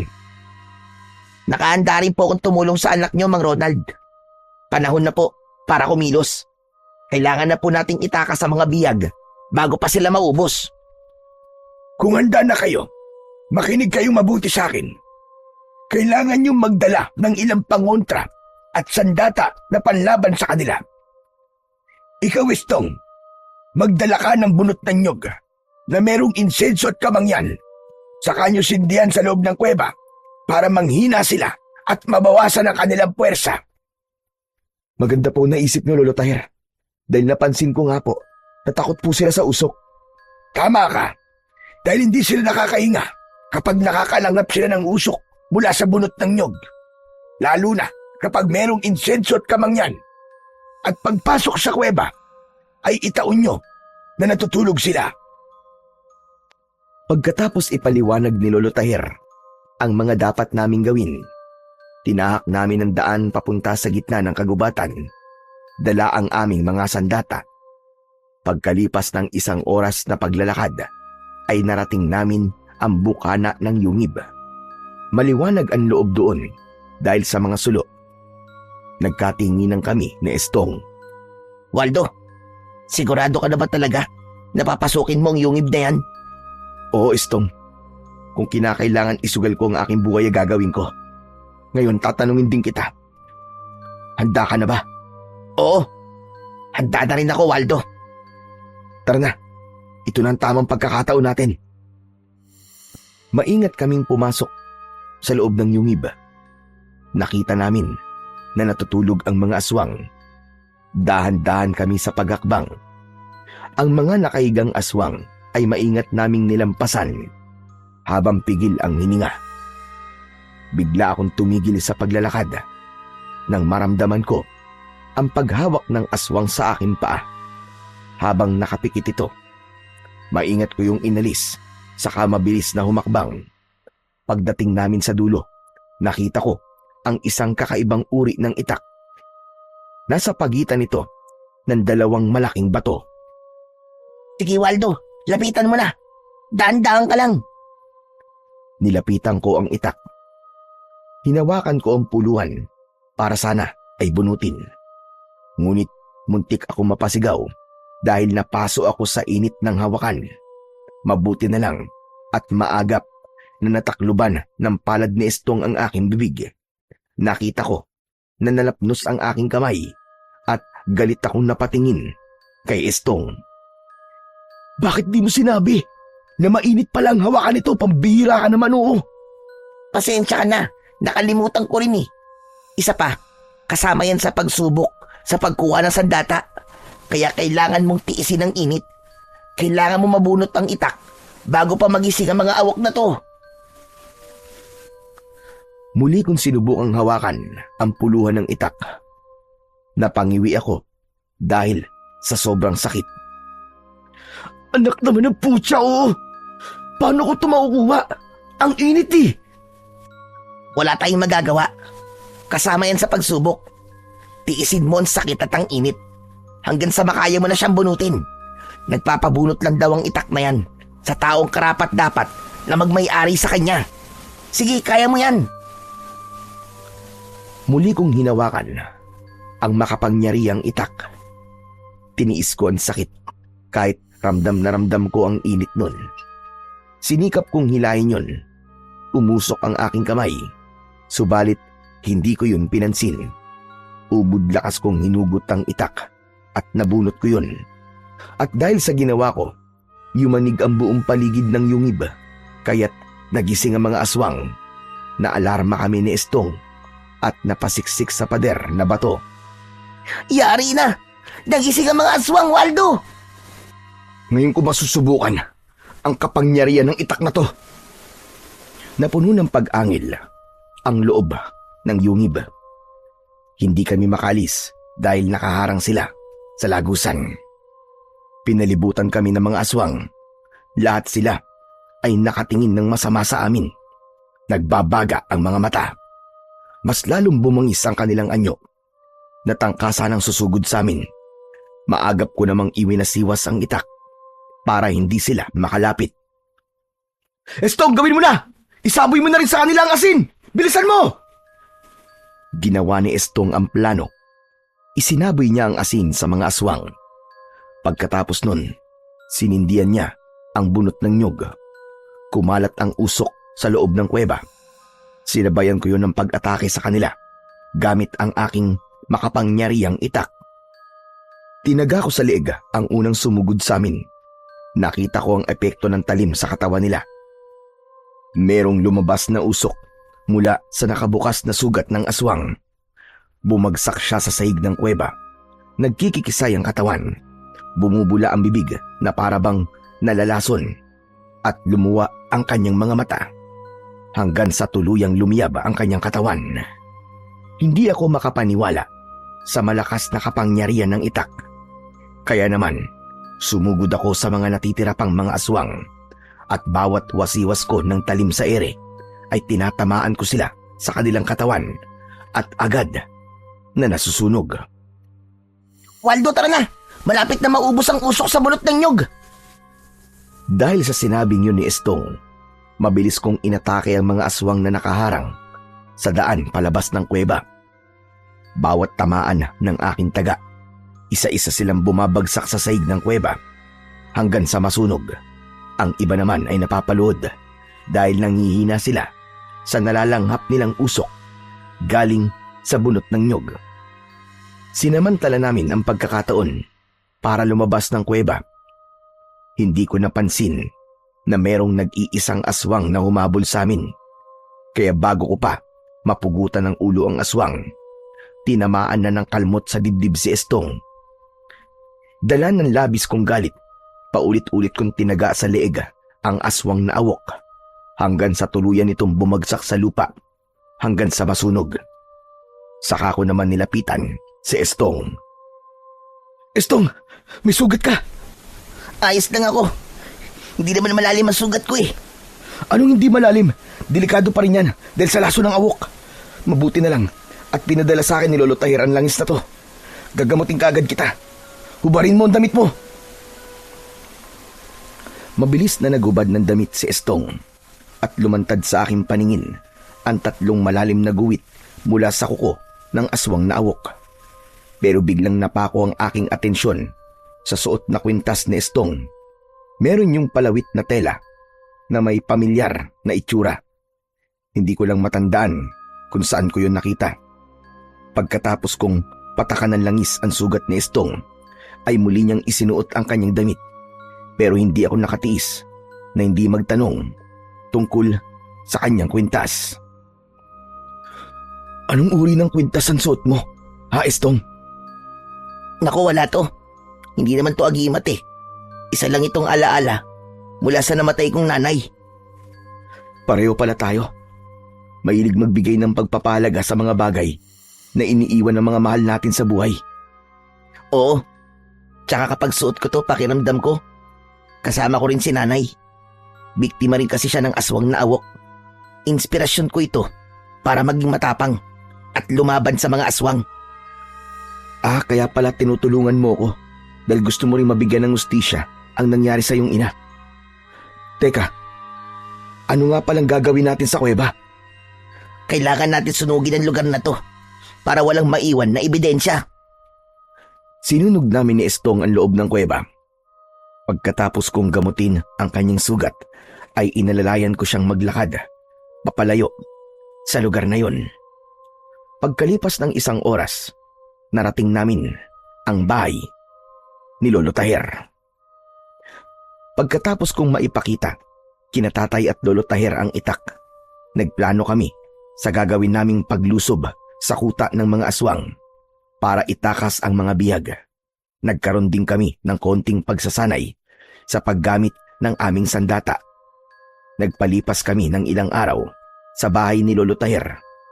Gumawa naman ng patibong si Tatay sa palibot ng bahay ng matanda. Kaya isang gabi, isinigawa na namin ang plano. Sanib puwersa kami ni Lolo Taher, Estong at Tatay sa paglusob sa kuta ng mga aswang. Maingat kaming nagtago sa likod ng mga puno habang pinagmamasdan ang kinaroroonan ng kulungan ng mga bihag. Bakit para yatang tahimik ang paligid, Tatay Taher? Madalas ay ganyan na nangyayari dahil abala sila sa normal nilang pamumuhay. Maaaring naghahanap sila ng mga unggoy na kanilang gagawing pagkain. Nakapagtataka naman po yata na wala silang iniwan na bantay sa mga biyag. Dahil kampante sila na walang magtatangkang itakas ang kanilang mga biyag. Hindi po ba't magandang pagkakataon na ito para sa gagawin nating plano? Kaya tara na po, habang wala pa po ang mga bantay. Sige, ako na ang mauuna sa pagpasok sa kuta. Lumabas ako sa aking pinagtataguan, pero hindi nagtagal. Sumunod na rin sa akin sina Tatay. Maingat ang aming hakbang habang nakayuko. Panay ang linga namin sa paligid. Inihanda ko ang aking itak at pinakawalan ang mga biyag. At habang isinasagawa namin yon, hindi namin napansin na unti-unti na palang lumilitaw mula sa likod ng mga puno ang mga bantay roon. Nagulat kami dahil napapalibutan na kami ng mga aswang na awok. Maya-maya pa ay dumating si Mang Badong. Nasa likod nito ang mga tanod.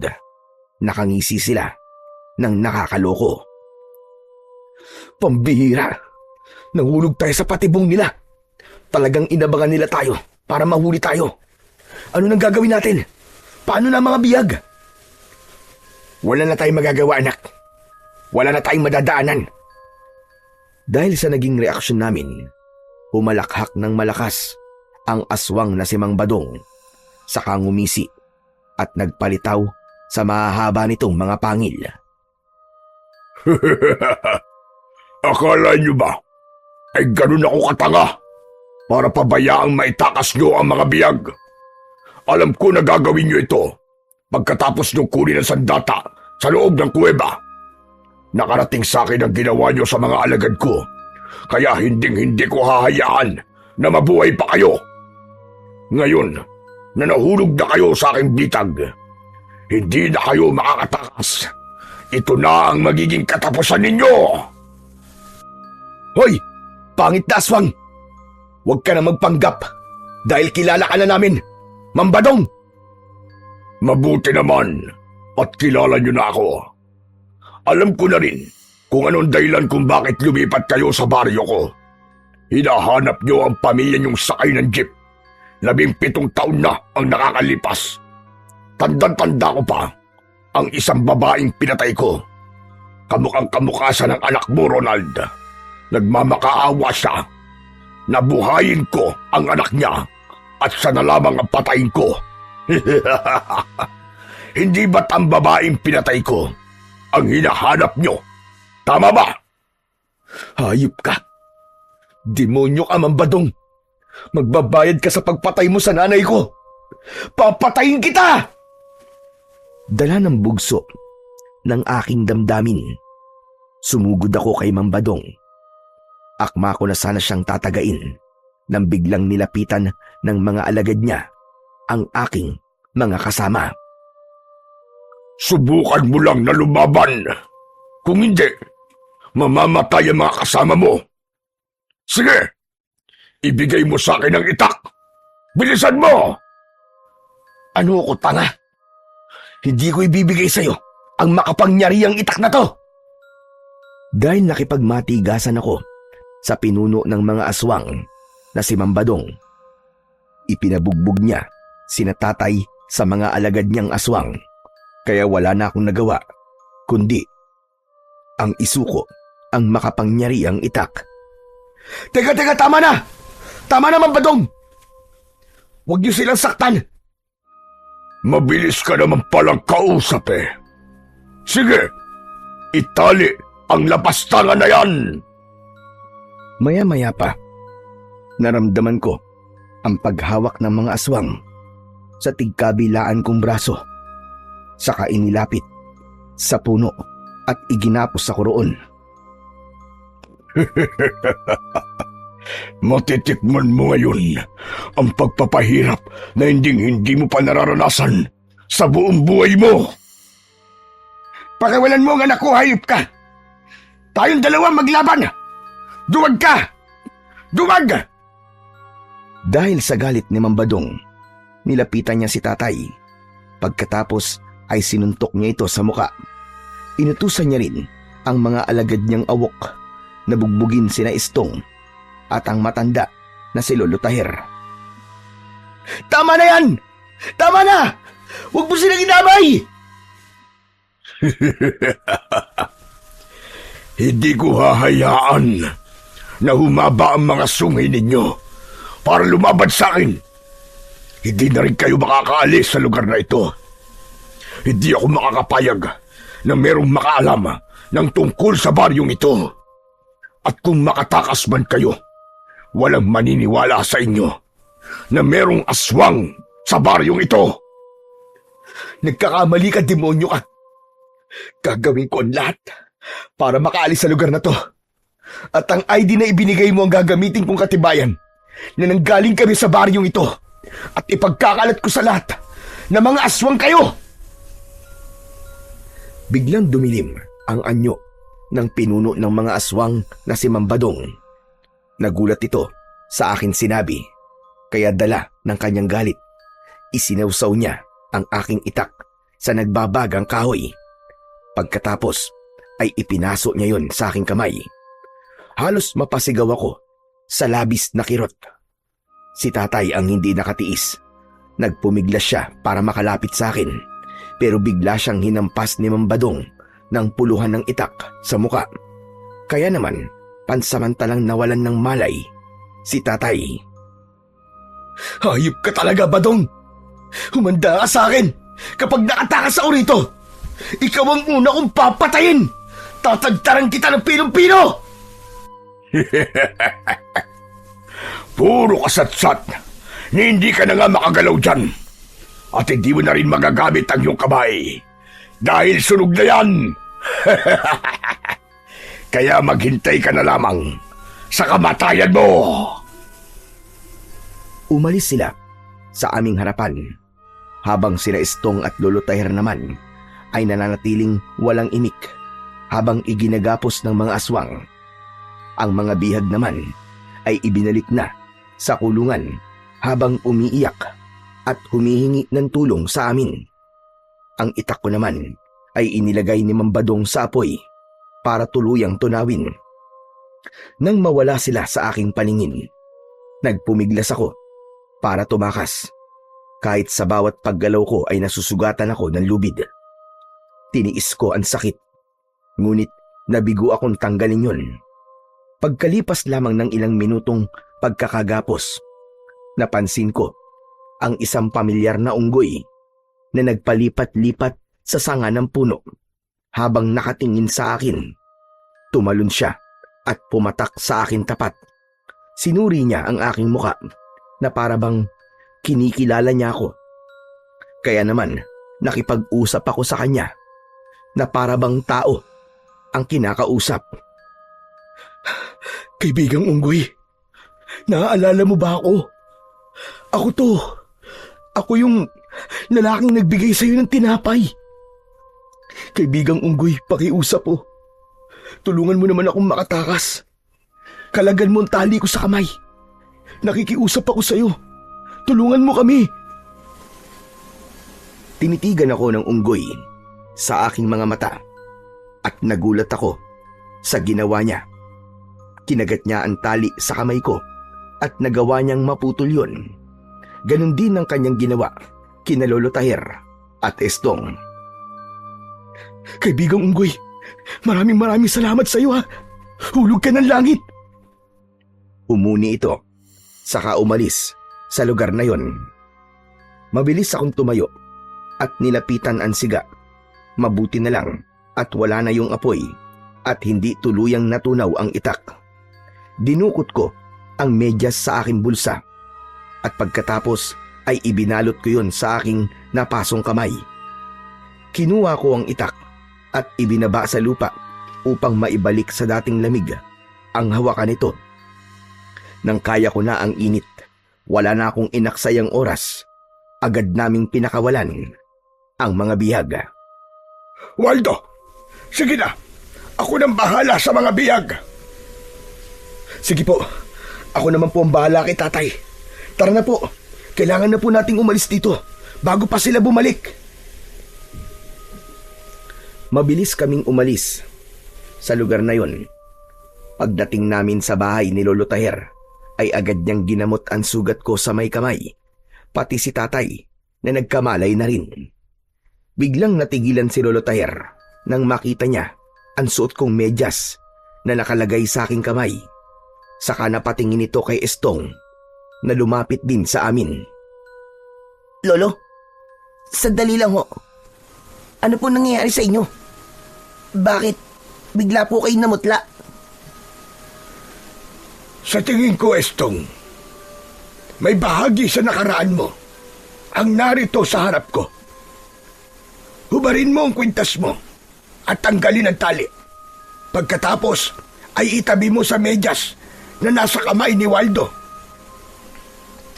Maging ako ay natigilan din habang pinapanood ang ginagawa ni Estong.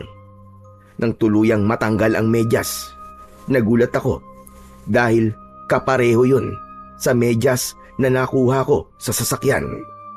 Si tatay ang hindi nakatiis dahil pamilyar din sa kanya ang itsura ng medyas. Teka, Waldo, Estong, bakit hawak niyo ang medyas ng aking bunsong anak? Ha? Nagkatinginan kami ni Estong. Maging si Lolo Tahir ay biglang nangilid ang luwa nang hawakan ang medyas.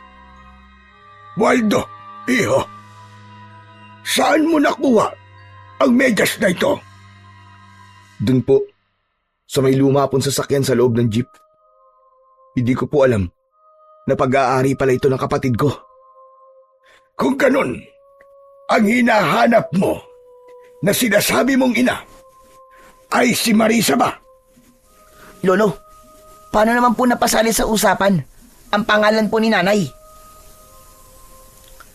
Pumagitna ang katahimikan sa aming paligid. Nang sabihin yun ni Estong, ako ang agad na nakabawi sa pagkakabigla. Teka, ibig bang sabihin, si Estong ang nawawala akong kapatid? At ang sinasabi niyong Lolo Tahir na anak niyong pinasnang ng mga awok ay ang aking ina na si Marisa?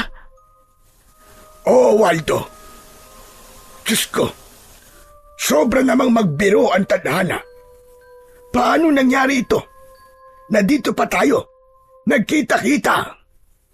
Ngunit ako ay nagpapasalamat sa pangyayaring ito. Hindi ko na napigilan ang aking sarili. Niyakap ko ng maigpit si Estong. Si tatay naman, napahagulgol ng iyak nang malaman niya ang nangyari sa aking ina. Pero habang nag-uusap kami, dumating ang mga aswang at pinalibutan nila ang aming buong bahay. Umingay ang mga lata na ikinabit ni tatay mula sa mga patibong. Saka na tayo magkumustahan. Kailangan na natin kumilos. Nandito na mga hayop na aswang. Hindi maaari ito. Nasundan nila tayo. Dahil sa takot na ipinakita ni Lolo Taher, nag-aalala na rin ang mga kasama naming bihag. Mga kasama, sandali lang. Kumalma kayo. Huwag kayong matakot. Walang mangyayaring masama sa inyo. Lalabas ako. Kayo, Lolo Taher, at tatay, ang magbabantay sa loob ng bahay. Kami naman ni Estong, haharapin namin ang mga kalaban. Kabisado namin ang kinaroroonan ng mga patibong. Kaya huwag kayong mag-alala. Kaya namin to. Mananalo tayo sa laban na to. Mag-iingat kayo, mga apo. Pagpalain kayo nawa ng may kapal. Agad kaming lumabas ng bahay ni Estong at hinarap ang mga kalabang aswang. Isang hanay na nakatayo sila sa labas ng bakuran ng matanda. Nang makita nila kami, ay kanya-kanya silang lapit sa amin. Pero dahil sa matutulis na kawayan na nakaabang sa kanila na inilagay namin doon, bago pa sila makapasok, ay nasaksak na sila ng mga patibong na nakalagay sa hinukay naming balon. Bawat tali na mapuputol nila, 2 aswang ang tinatamaan ng mga sibat. Hindi maaari! Sige mga alagad! Takihin sila! Wala kayong ititirang buhay! Bunso, mag-iingat ka. Huwag mong hayaan na mapatay ka nila. Isang tango ang itinugon sa akin ni Estong at sabay kaming sumugod. Umatake ako ng taga sa kanila, papalapit sa nakatayong pinuno nila.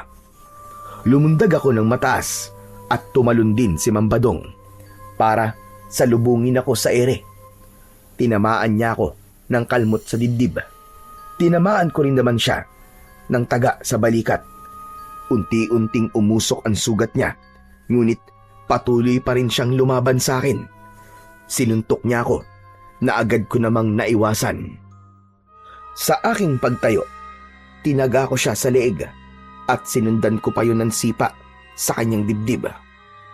Kahit unti-unting nauhulog ang kanyang mga mata dahil sa epekto ng aking sandata, tuloy siya sa pagakbang at gumanti ng kagat sa akin. Naiharang ko ang talim sa kanyang bibig. Sabay hila ko, kaya naman nahiwa ko ang kanyang labi. Pagkatapos, tumalon ako ng mataas at itinarak ko ang aking makapangyarihang itak sa kanyang ulo. Doon na nagsimula ang pagbula ng kanyang bibig. Hayop ka, demonyo ka. Sisingiling ka na ngayon sa kasamaan mo. At yan na rin ang magiging katapusan mo! Isang malakas na pagtaga sa kanyang leg ang aking ginawa. Nasunog ang kanyang katawan at kumalat ang kanyang abo sa lupa. Samantala si Estong naman ay nakikipagpambuno pa rin sa mga natitirang alagad ni Mambadong. Inatake ko sila ng taga sa leeg, pero nagulat kami ni Estong nang mula sa puno dumating ang napakaraming unggoy. Tinulungan nila kami. Inuhulog nila ang mga aswang sa balon na puno ng matutulis na kawayan. Lahat ng mga nahulog sa patibong ay pinagsasasaksak ko gamit ang aking makapangyarihang itak hanggang sa sila ay mamatay. Nang humupa ang kaguduan, lumapit sa akin ang unggoy. Sumampa siya sa aking balikat at niyakap niya ako ng maigpit. Naramdaman ko na para bang siya ay nagpapasalamat.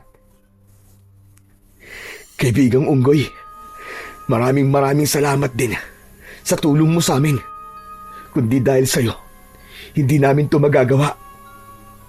Pagkatapos ko magpasalamat sa kanya, umalis sila sa loob ng bakuran at naglaho sa kakawyan.